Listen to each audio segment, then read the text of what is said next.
इक्जाममा कसरी लेख्नुपर्छ, कसरी राम्रो नम्बर ल्याउनुपर्छ, टिचरलाई कसरी इम्प्रेसन पार्ने, कपी कसरी अट्र्याक्टिभ बनाउने भनेर तपाईँ अलरेडी थाहा छ। यदि तपाईँ इक्जाम तयारीको स्टुडेन्ट हो भने अनलाइन क्लास एटेन्ड गर्नुभएको छ भने र युट्युब च्यानललाई सब्सक्राइब गरेर हरेक भिडियो हेर्नुभएको छ भने तपाईँलाई थाहा छ। थाहा छैन भने चाहिँ मैले डिस्क्रिप्सन र कमेन्टमा लिङ्कहरू दिएको छु हरेक भिडियोको। सबै भिडियो एकचोटि चेक गर्नु होला। हरेक भिडियोमा एउटा दुईटा कुराहरू हुन्छन् जुन हरेक थ्योरीको लागि काम लाग्छ।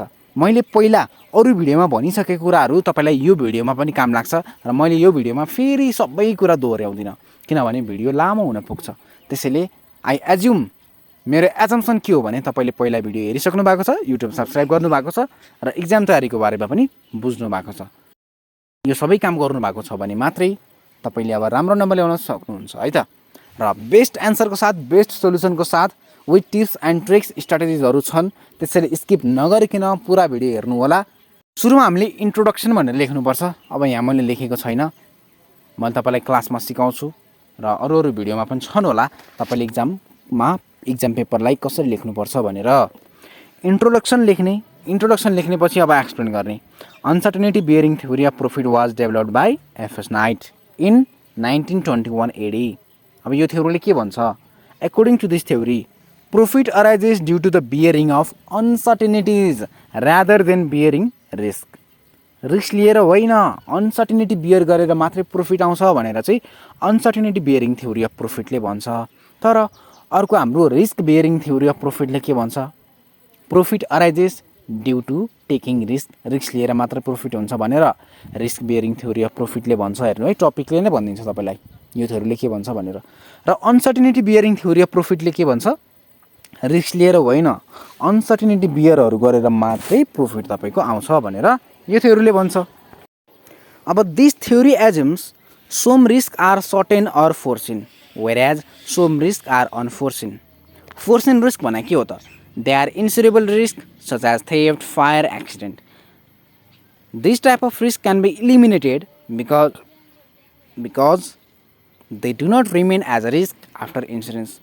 किनभने तपाईले फायर भएको पैसा, थेफ्ट चोरी भएको पैसा, एक्सिडेन्ट भएको पैसा तपाईले इन्स्योरेन्सबाट रिकभर गर्न सक्नुहुन्छ। तपाईको जति लस भयो त्यति इन्स्योरेन्सबाट आयो भने त तपाई केही रिस्क भएर अफ कोर्स रिस्क भएन। त्यसैले हामीले के भन्छौँ त, यो थ्योरीले के भन्छ? रिस्क त तिम्रो इन्स्योरेन्सबाट आउन सक्छ, इन्स्योरेबल रिस्क। तर रिस्क प्रॉफिट कति बेला हुन्छ त? जब तपाईले अनइन्स्योरेबल अथवा अनसर्टेन रिस्क लिनुहुन्छ, अनसर्टेनिटिज बियरिङ गर्नुहुन्छ भने मात्रै तपाईको प्रॉफिट आउँछ भनेर यो थ्योरीले भन्छ। र सोम रिस्क, अब हामीले माथिपट्टि प्याराग्राफमा के भन्यौँ? Some risk are insurable. तर अब हामीले तल के भन्छौँ भन्दाखेरि सोम रिस्क आर अनफोर्सिन अथवा they can not be avoided by the insurance. र कुन कुन यस्तो रिस्कहरू हो त्यसलाई हामीले एक्सप्लेन गर्छौँ है।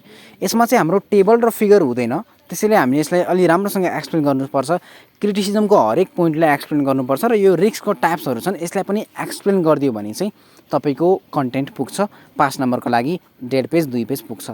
तर तपाईँले रिस्कलाई पनि तपाईँले एक्सप्लेन गर्नु भएन, क्रिटिसिजमलाई पनि एक्सप्लेन गर्नु भएन भने तपाईँको कन्टेन्ट थोरै हुन्छ र 5 नम्बरको लागि पुग्दैन, जसले गर्दा तपाईँको नम्बर थोरै आउन सक्छ।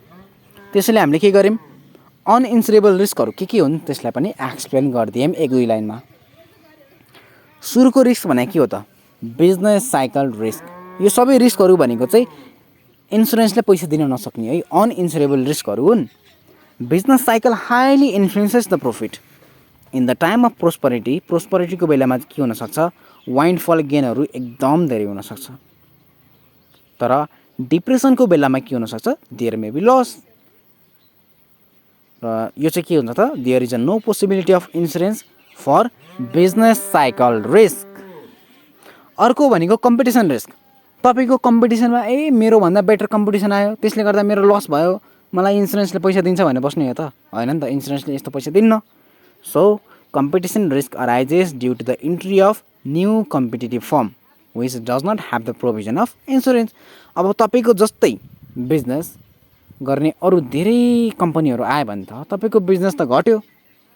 अब यो घाटाको यो लसको पैसा तपाईले पाउनुहुन्छ? पाउनुहुन्न नि त। यही कुरा हामीले एक्सप्लेन गर्ने हो। अर्को छ technological risk. There may be the chances of outdated of newly install machine. तपाईले भर्खर एउटा नयाँ मेसिन एकदम लाखौं करोडौं हालेर एउटा तपाईले कुनै एउटा मेसिन इन्स्टल गर्नुभयो, तर केही समय पछि नै ठ्याक्क यो मेसिन भन्दा बेटर प्रोडक्ट थोरै पैसामा धेरै उत्पादन गर्ने आइदियो। अरू बिजनेसले चाहिँ यो किनिसके, उनीहरूलाई थोरै पैसा लगानी गरेर धेरै प्रोडक्सन हुन्छ। तर तपाईँको भर्खरै यत्रो पैसा खर्च गरे न अब अर्को मेसिन प्रोडक्सन सामान किन्ने पैसा छ, तर नकिनी पनि हुँदैन। अरू कम्पिटिसनले जितिदिन्छ, अर्को बिजनेसले जितिदिन्छ भनेपछि तपाईँलाई के भयो त? लस भयो। एउटा भर्खरै किनेको छ फेरि किन्न पऱ्यो, किनेन भने फेरि बिजनेस ठप्प। यही कुरा चाहिँ हामीले टेक्नोलोजिकल रिस्कमा हामीले मेन्सन गर्छौँ। र लास्ट एउटा रिस्क जुन इन्सुरेन्सले कभर गर्न सक्दैन त्यो हो इन्टरभेन्सन अफ गभर्मेन्ट। गभर्मेन्टले नयाँ नयाँ रुलहरू, पोलिसीहरू, ट्याक्सेसनहरू यस्तो ल्याइदिन सक्छ जसले गर्दा तपाईँको बिजनेसलाई घाटा हुनसक्छ र यो चाहिँ इन्सुरेन्सले कभर गर्न सक्दैन भनेर एक लाइनमा 2 लाइनमा मात्रै एक्सप्लेन गर्ने हो, फेरि धेरै होइन। यो हरेक जुन यो 4वटा रिस्क छ 1-2 लाइनमा, म्याक्सिमम 2 लाइनमा चाहिँ तपाईँले एक्सप्लेन गरिदिए पुग्छ मजाले। र लास्टमा हामीले के गर्नु पऱ्यो? क्रिटिसिजम भनेर लेख्नु पऱ्यो। क्रिटिसिजम मात्र लेखियो हुन्छ है, criticism of uncertainty bearing theory of profit लेख्नु पर्दैन। अनसर्टेनिटी बियरिङ थ्योरी अफ प्रफिटको क्वेसन नै हो, यसकै आन्सर हुन्छ भने जसलाई पनि थाहा हुन्छ। सो जस्ट क्रिटिसिजम लेख्नु, criticism of this theory are as follow भनेर एक लाइन दिएर सुरु गर्नु। 1 नम्बरमा के छ? It ignores the roles of other determinants this theory assumes. यो थ्योरीले के एजम गरेको छ भन्दाखेरि profit is the reward for bearing uninsurable risk. Uninsurable risk bear गर्यो भने मात्र प्रफिट हुन्छ र? अरूहरूले पनि त हुन्छ, जस्तै इन्भेस्टमेन्ट कति गरेको छ, क्यापासिटी कस्तो छ एन्टरप्रेन्योरको, टेक्नोलोजी कुन युज गरेको छ, फेसिलिटी कतिको छ, इन्भाइरोमेन्टल फेभरेबल छ कि छैन, हो यो कुराहरूले पनि त प्रफिट डिटरमाइन गर्छ। जुन कुरा यो थ्योरीले केही पनि कुरा गरेको छैन। That's why it is criticize on this point. अर्को भनेको one sided theory. This theory is one sided theory because it is concern only with the profit side. Profit profit profit profit profit मात्रै भनेको छ कि बिजनेसमा loss हुँदैन र?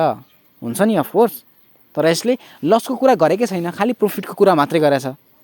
त्यही भएर रियल लाइफमा प्रफिट मात्रै होइन है थ्योरी, लस पनि हुन्छ भनेर हामीले यसलाई क्रिटिसाइज गर्थ्यौँ।